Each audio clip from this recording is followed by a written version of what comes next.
Welcome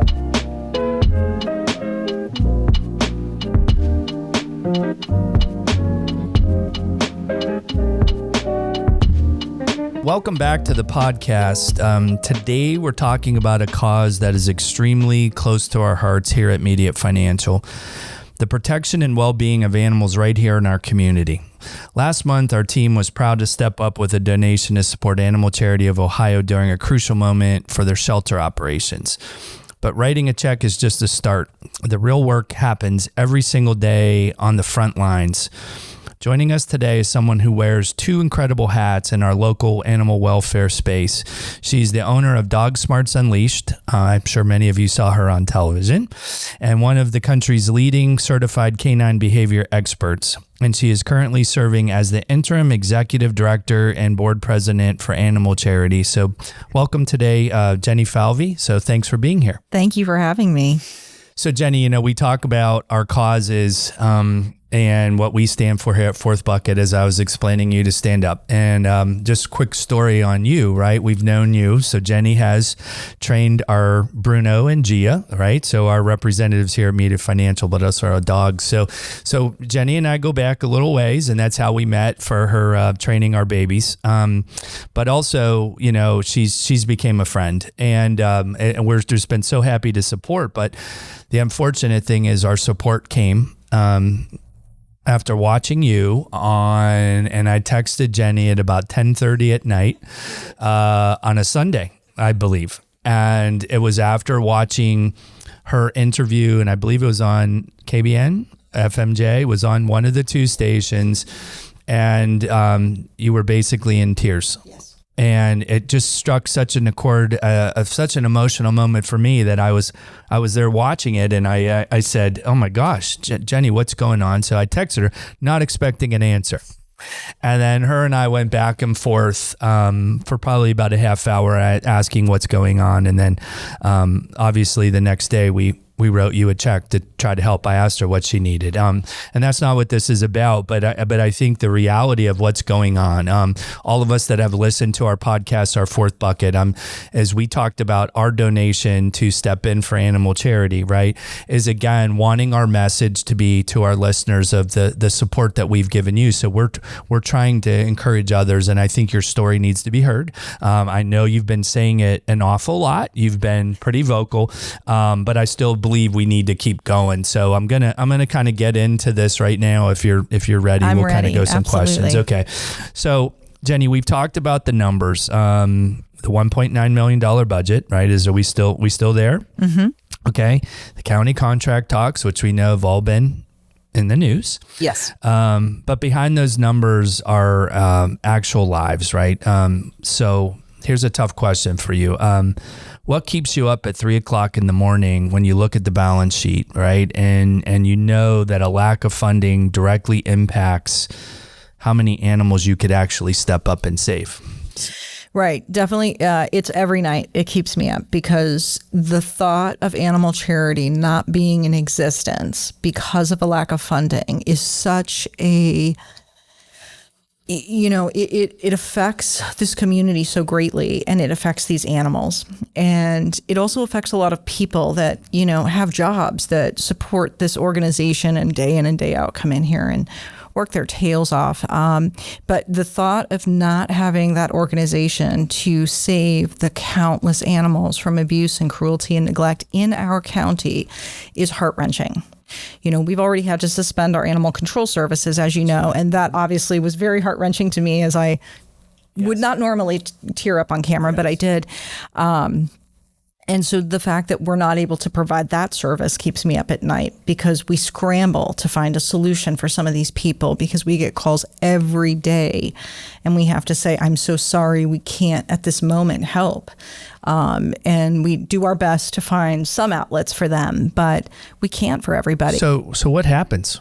What happens if you can't? Right. I mean, if we can't, for animal control services, just to clarify, that's when someone, is hospitalized or someone is in a car accident and their pet is with them and they have no one to care for their pets. It could happen to anybody that maybe you don't have that support system. Those animals would come to us and stay with us. Maybe you have a house fire or you get evicted. I mean, there's lots of reasons. So in that case, that's where we're at right now, is that we can't do those services. And so we do our best to say, can you find anybody? Is there anyone that could watch them? And you hope that can happen. I think about myself. I don't have children. And what if I was in the hospital and I didn't have someone? I'm fortunate I do have someone, but what if I didn't? I would be so worried about what happened to my own pets. So without that happening, yes, our animals potentially going to be in some type of duress? Yes, very possible. And it sickens us that's a possibility. When we talk about the humane side, in which we're working with animals that come from abuse and neglect and cruelty, the thought of not having an organization to be able to do that work, I don't know where we would be for the amount of animals we're bringing in. Still a lot. Oh, absolutely. We're at 320 this morning of animals under our care. 320. 320. And what's that to the average? How many people are there to help care for 320 animals? We have about 100 cats right now. And keep in mind, many of these people are part-time. So we have about 5 people, on the feline side, on the small animal side. And we have about maybe 30 on the canine side for quite a bit of, a lot of dogs, 130 dogs, and they're part-time. A lot of them are students, and so they're not there all the time. It's not enough, but it's what we can do. So that comes back to the balance sheet question, absolutely, right? Sitting 100%. there and thinking every day how to count the numbers, right? Right. And we don't euthanize for space. And that is not part of our mission. So we won't do that. Thank God. Right. Thank God. Right.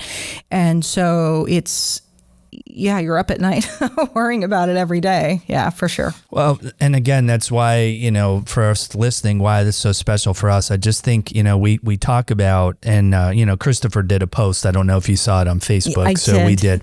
And, pointing a picture to Bruno and Gia and thinking they're voiceless. I mean, they can't ask for care. They can't. So imagine, right? The caregiver has nobody to give. So these animals who have grown, I mean, I know how my dogs do when I come in the door, right? I could be gone 10 minutes in the garage and come back in, and Bruno's putting the thing in his mouth because he thinks he hasn't seen me right? And to be in duress in that situation and having nothing there, I don't know. Yeah, right. And I think, there's so many things that animal charity does for the community that I don't know that people realize. There's a lot of other services we provide. And so it's not just an animal issue, it's a people issue also. Well, I mean, and that's what I mean, when we think about having to do that, right? Having to stop those services because of so inside those walls. Now, all of you just said it. You got part-time people, but we know that these are people that want to make a difference. They're there helping animals, right? So what was that like? I mean, how heavy was that moment for your staff, the volunteers who went into there to say yes to every animal in need, and then all of a sudden you can't do it? Like, how was the morale in there, and how is it now going forward? Right. I think everybody is concerned.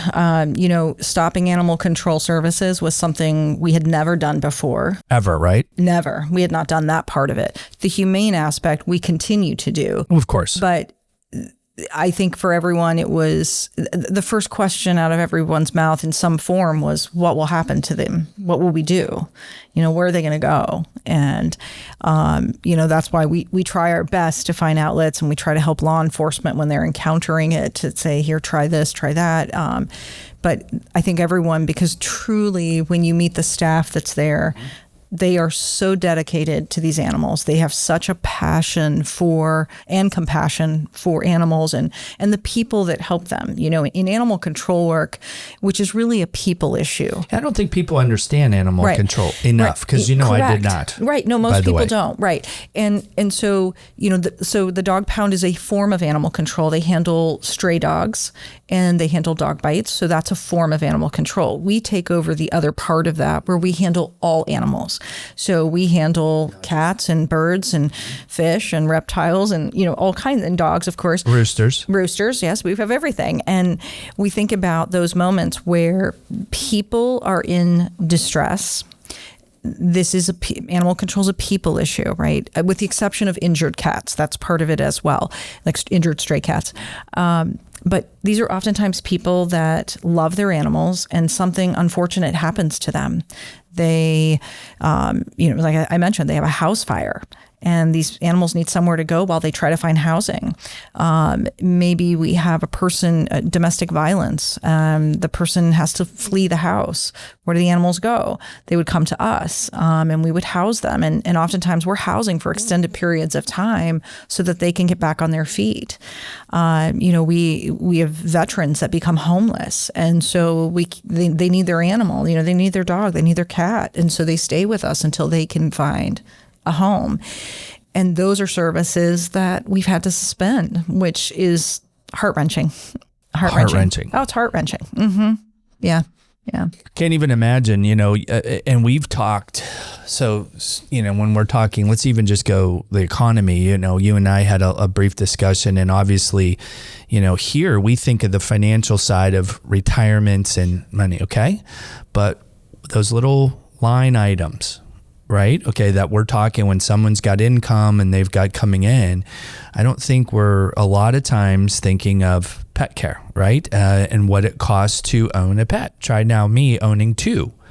And then when I spoil them, right? Okay, we know that they're not cheap, right? I mean, there's the groomer, the food. And so, I think the impact of the economy, right? We've talked about the rising prices of everything. We've talked about inflation and how that's felt. And we know local families are struggling with that, right? So what is it like to sit across from an owner, and a loving owner at that, right? Because we all do, who is crying because they genuinely, right, cannot afford or to feed or treat their pet anymore. And they have no choice to kind of hand over their best friend, right? So you're seeing that firsthand. So now how does that change? Because is that part of why we're seeing so much intake of animals now at this point? Is that part of it? Are you seeing the costs really impacting people saying, I can't do this? Yeah. Oh, for sure. We're definitely seeing this. And I think we're at the start of... people are literally going, here. Right. And we don't necessarily take owner surrenders, but the way we're seeing we do not take an owner surrender. However, what we see is these animals being abandoned. People are being evicted out of their house and they leave their pets behind.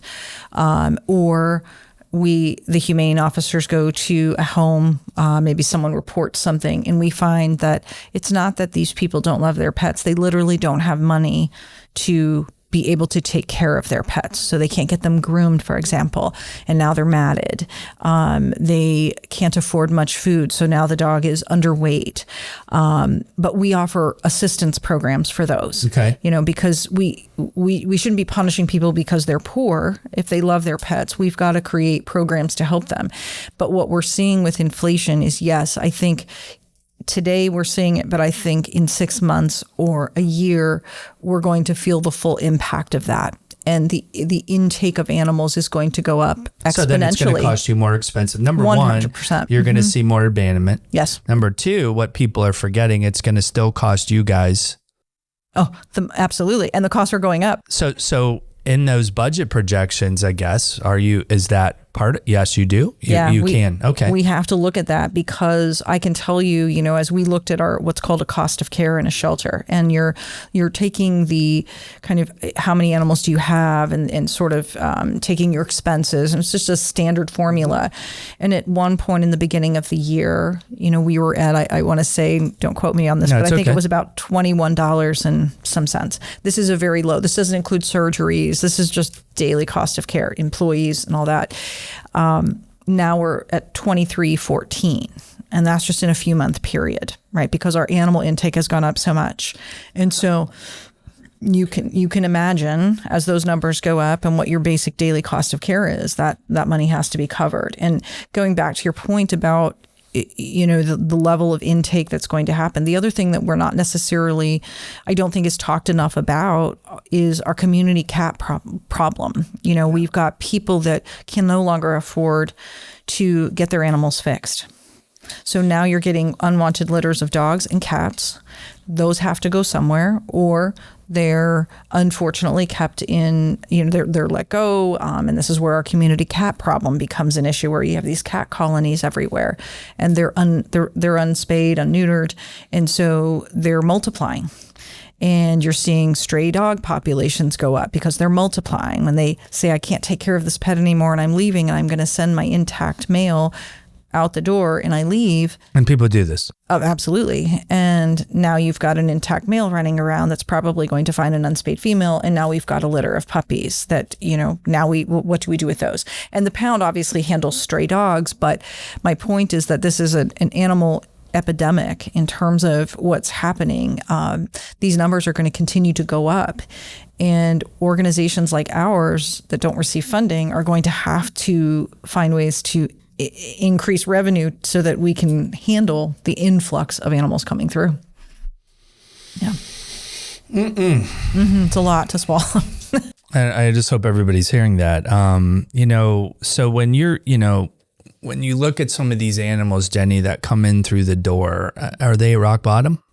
Oh, many. I mean, we're bringing sometimes the amount of, and I want to separate. So give me, please, because I want to know what. Right. So for people to understand this, because I need, are we getting a lot of neglect dogs that'll get, like describe what you have come in. So and I'm sure there's different funding for each way. Is there different programs for the types of animals that come in? So what? Sure. So, and I want to first say, because someone doesn't have money to feed their animal does not make them a bad owner. The reality is it's very important to understand that there are many cases of intentful neglect. And so when I talk about owners that can't afford, these are not intentful neglect cases.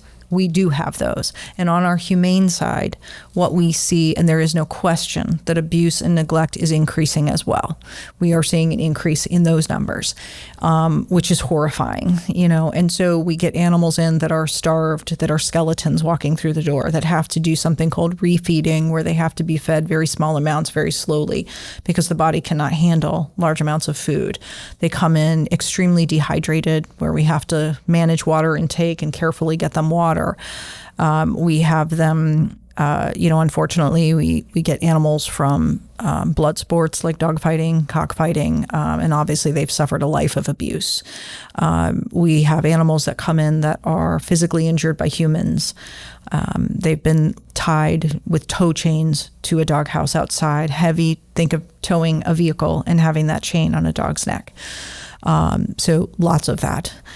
Sometimes they have no fur. They've been in the sun so much, or they have allergic or allergy issues, and they've never been treated intentionally. There's a difference. There is. 100%. There's a difference. And on the other side of that coin, where we find people that they really just can't afford that, we step in to help them. I mean, we're not necessarily going to help all, right? I mean, so the cruelty cases you see, how do those generally come in, Jenny? So, is it? We always say this, that first and foremost in our mission is to educate and assist. It's what we want to do. But then there is that fine line where education and assistance stops, and then punitive takes over, right? So our humane department is investigating animal cruelty. That was one of my things, right? So you see some of the worst. Yes. You do.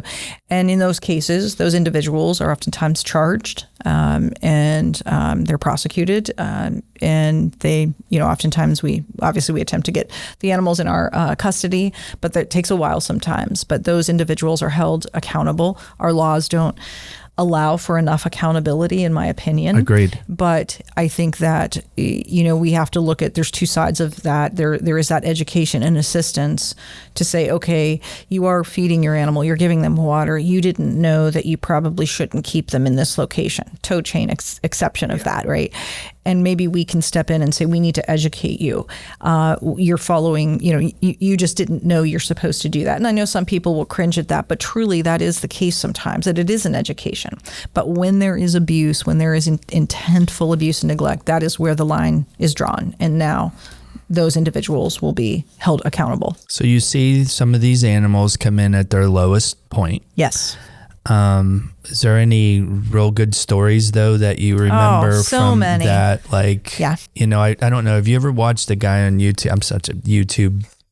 My wife gets so mad, but you can find anything on YouTube. You sure can, yeah. And of course now my feed, because of dogs and whatever I watch, but there was a guy named Rocky Kanaka. Did you ever hear of this guy? I don't know if I might have if I saw him. He's kind of like, I don't know if he's like a dog whisperer. I don't know what he does. He goes in, but it's caught my attention on some of these animals, dogs specifically, I was watching, where some of them scared to death, have never been told they're a good boy or a good girl, right? Don't understand the affection, emotional, and they're scarred and they're damaged. So again, part of your job is, am I misstepping here? That is to rehabilitate. Absolutely. And so, which is an extremely important, because we got to remember, these are living, breathing animals that have feelings. Yes. And show love. Yes. And they rely on us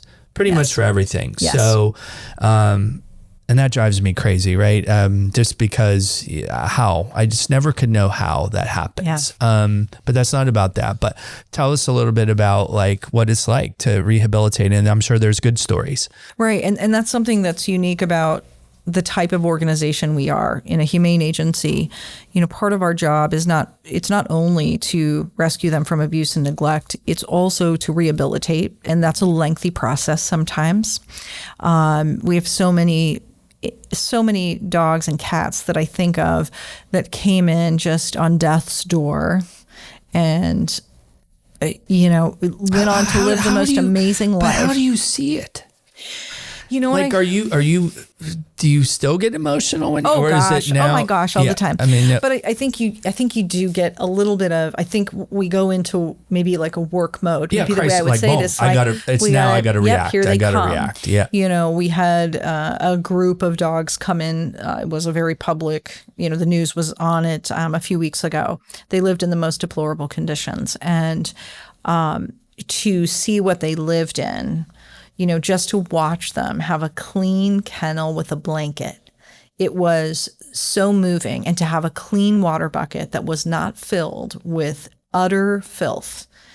It was the neatest thing to watch them. And they are the most loving animals.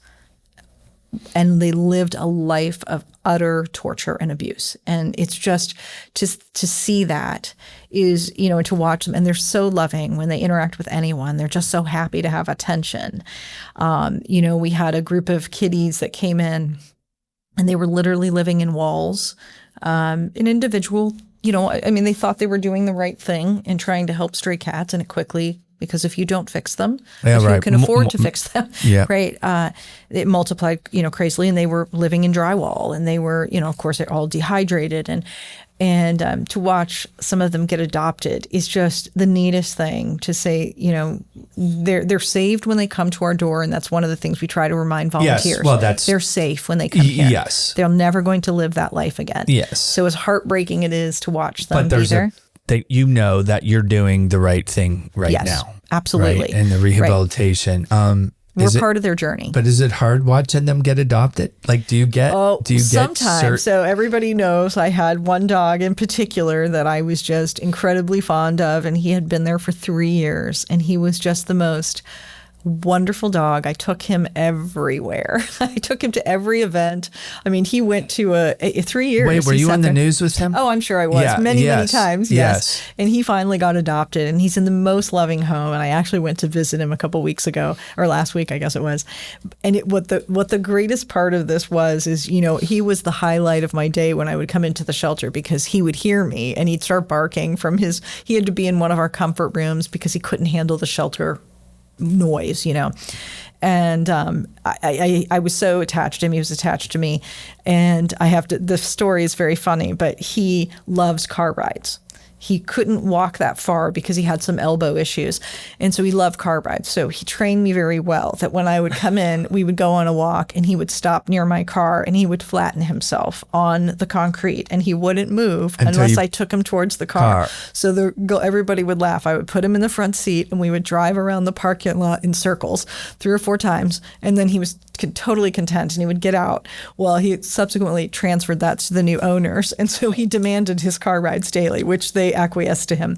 But when I went to the house, it was so lovely. And this is sometimes, I think maybe some people would have a hard time understanding this, but I was so thrilled that he came to visit me, but he actually just wanted to be with his mom. Yes, and so I was like, it's the greatest thing because I know he's so bonded to them. Yeah. Well, that's and as much as I wanted it to, let's be honest, I was a little self-centered. I wanted it to be about me with him, but it wasn't. So, and it's great because he finally 3 years. Found 3 years. Now, there's no time limit? No. And I think people need to understand that, right? Yeah, this costs. We care for them, right? Yes, there's a cost involved. We care for them. We work to rehabilitate. And some of that is, our volunteers are such a big part of that because they just come and sit with them. And we might not think that's important, but it's hugely important. Are we listening? Yeah, right. Right? Our listeners, even just volunteering. Hour, just going and sitting in a room with them. We talk about, when we say time, talent, treasure, right? And when our explanation and definition is, when people sometimes, Jenny, just to explain this, and it may seem, different to some people, but they don't know what to do, right? So meaning they're retired, they're with this time, and sometimes they don't, how do they find fulfillment or purpose? And I hope those of us that are listening that are animal lovers, I'm assuming you take volunteers all the time.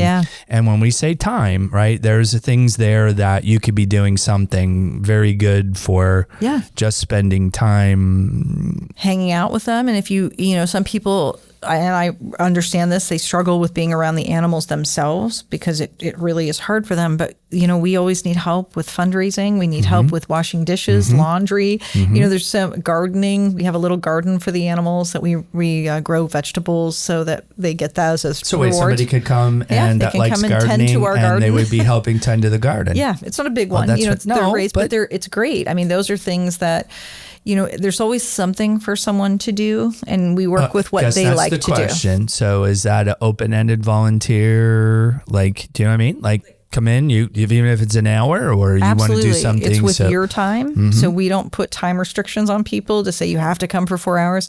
Listen, if you have 30 minutes in your day and you want to come and just walk a dog, great, do it. That's wonderful. On your lunch break, whatever, we would love that.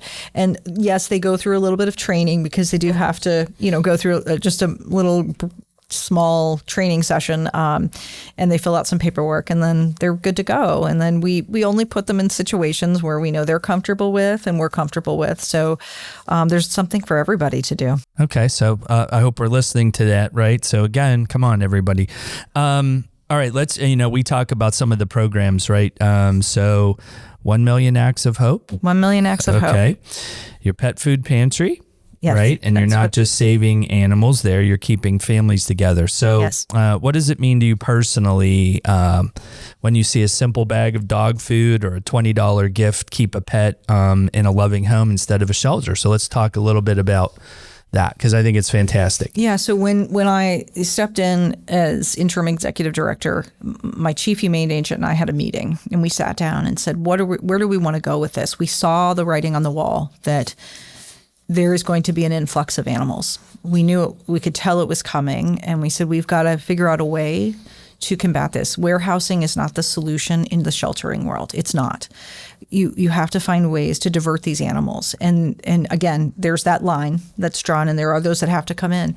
But what can we do to help people? Because as someone who grew up very poor, I grew up in a very, very poor home, and I know what it's like to live like that.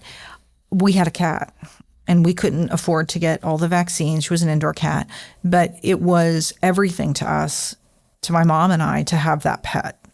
And so we need to find solutions for those moments. So what we did was the Community Pet Food Pantry, which is the Marlowe Kennedy family pet food pantry. We supply food to anyone that needs it.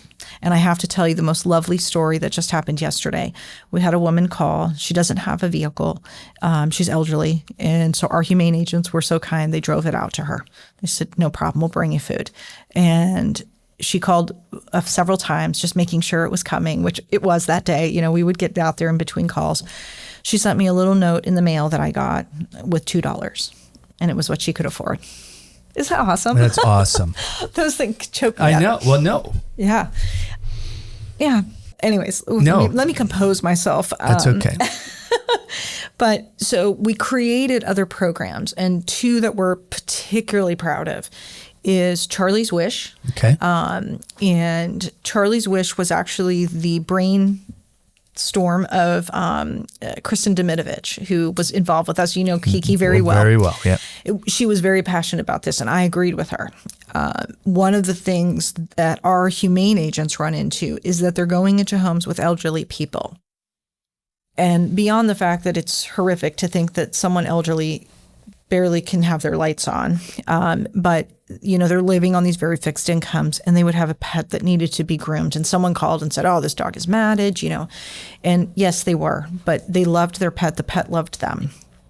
We created Charlie's Wish as a way to help these people so that we're not taking their animals from them, because for many of them, this is their only companion. Right. So what we do is if they work through a senior assistance program like Cornerstone, for example, they go through them, they call us, they say, hey, we have someone that really needs help. They can't get their pets groomed. They don't have means to get food. We supply that. We supply basic medical care. We supply food or supplies, litter, whatever they might need. We'll even supply transportation to our groomer at our shelter to have them groomed and bring them back. And it's been hugely successful. It's all done through donations. But we've been able to help, I want to say close to 45 individuals so far this year. And our goal is to obviously grow it even further. This is the next program, which is parallel to this, is something very near and dear to me. At one point in my career, I trained dogs for veterans. So I have, a special understanding of the relationship they have with their pets. And we said we needed to create something like that, because to see a veteran who relies on this animal for their reason to get up every day, and they're struggling because, as you know, I mean, we have veterans that are homeless, which in itself is so tragic, but we've got them living in very low income situations. What can we do to help them? So we created Vets with Pets, which is a parallel program. We do the exact same things. And that was when? Just not long January. ago. Yeah, we started these in January. Mm-hmm. And, we had a gentleman, a veteran, and he had been homeless, which crushes me to even think that. And the VA Outreach Center was able to find him housing, and he had a beloved dog who was 15 years old, and they needed him to be vaccinated, and he simply didn't have that. He was homeless. And so they contacted us. We immediately got him in. We got him taken care of, got his vaccines, and now he's living in his own home. And he was so grateful and so appreciative. And that dog was his whole world. Yes. And so, we have to be able to support these communities of individuals. It goes to, it's not just an animal issue, it's a people issue. Right. And so we're really proud of that. We created some education programs to bring kids into our shelter. Someone who's been in the shelter world for almost, I hate to say this, 40 years, but it's so critical that children learn about the importance of animals and compassion for animals. Mm-hmm. Because when they learn that there's value in them, I think you see a decrease in of animal abuse and neglect, right? So bringing kids in, we've had the opportunity to work with Inspiring Minds and potential development and some of the schools. And I just did one at a church gathering that invited me in. But the more we can teach them about that, I think that in the long run, that will make a difference in what we're seeing in the animal welfare world. Just to speak on a couple of things you're doing, is anybody listening? So you own a business. I do own a business separately. So imagine the time that you are spending to make a difference. And right? I mean, it's Yeah. I mean, you're volunteering. And I don't get paid for this. I was Correct. just going to say, I don't get paid for my job at Animal Charity. Understand we're Right. it's a volunteer. Yeah. And that's why we're kind of doing this, right? You're asking, I mean, there's a financial distress. I mean, so all the programs together, let's recap. So let's close this up with, okay, let's just do this. Let's do this first. If someone's listening right now, right, looking at their own pet, their dog, I know how I feel about my dogs. What is the one thing you want them to feel, and the one action you would hope that someone can take today? I hope they feel the compassion for the animals that are in this community that are suffering. And the action is that I hope that they can contribute in a way to Animal Charity that works for them. Whether that's giving their time to volunteer, whether it's a monetary donation, whether it's attending a fundraiser, whatever they feel is, suits them would be my ask. Okay. Because there's so many ways, right? We talked about it earlier. So many ways. Supporting it. So your programs, so how are those are direct donations then? So let's repeat how does the donation go? Let's just say that first, if we're doing monetary. Yes. So they could go to our website. There's a link there if they prefer to donate in that way. They can mail a check to us at 8469 Southern Boulevard, Building 3, Boardman, Ohio, 44512. They could come to the facility. I always enjoy giving people tours to see what we do and understand the magnitude of what this organization is about. Mm-hmm. So we're always open for that. Or they can go to, if they're on social media, they can go to our social media page, and there's links to, donate there as well.